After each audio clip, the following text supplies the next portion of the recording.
தமிழகத்தில் பிரதமர் கால் வைக்கும் அடுத்த ஒரு மணி நேரத்தில் நடக்கப் போகும் அதிரடி திருப்பம் லிஸ்ட் வெளியானது.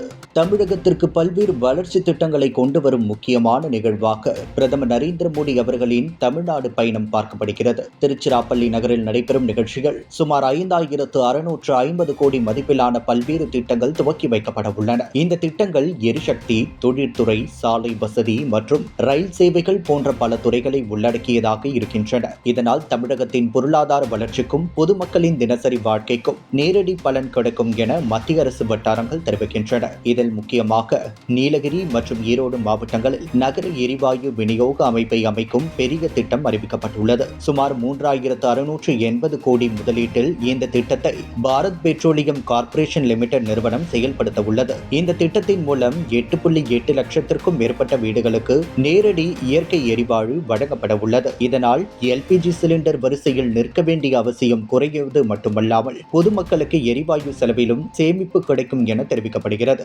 அதேபோல் சென்னை மணலியில் அமைந்துள்ள நவீன லூப் பிளெண்டிங் தொழிற்சாலையிலும் நாட்டிற்கு அர்ப்பணிக்கப்பட உள்ளது. இந்த திட்டத்தை இந்தியன் ஆயில் கார்ப்பரேஷன் நிறுவனம் அமைத்துள்ளது. ஆண்டுக்கு 672,000 மெட்ரிக் டன் உற்பத்தி திறன் கொண்ட இந்த தொழிற்சாலை இந்தியாவின் லூப்ரிகன்ட் உற்பத்தியை அதிகரிப்பதுடன் இறக்குமதி சார்பையும் குறைக்கும் என்று கூறப்படுகிறது. இதன் மூலம் ஆயிரக்கணக்கான வேலை வாய்ப்புகள் உருவாகியுள்ளதுடன் வாகனங்களுக்கான என்ஜின் ஆயில் போன்ற பொருட்களின் விலை குறைய வாய்ப்புள்ளது. கிராமப்புற வளர்ச்சியையும் கருத்தில் கொண்டு பிரதம மந்திரி கிராம சடக் யோஜனா திட்டத்தின் கீழ் தமிழகத்தில் 370 கிலோமீட்டர் நீளத்தில் 89 புதிய கிராம சாலைகள் திறந்து வைக்கப்படுகின்றன. இந்த சாலைகள் மூலம் கிராமங்கள், சந்தைகள், பள்ளிகள், மருத்துவமனைகள் ஆகியவற்றுடன் இணைக்கப்படுகின்றன. இதனால் விவசாயிகளுக்கு பொருட்களை விரைவாக சந்தைக்கு கொண்டு செல்லும் வசதி கிடைப்பதுடன் மாணவர்களுக்கும் பொதுமக்களுக்கும் போக்குவரத்து வசதி மேம்படும் என்று அதிகாரிகள் தெரிவிக்கின்றனர். மேலும் தேசிய நெடுஞ்சாலை 81 கங்கை கொண்ட சோழபுரம் அருகே புதிய பைபாஸ் சாலை அமைக்கும் பணிக்கும் அடிக்கல் நாட்டப்பட உள்ளது.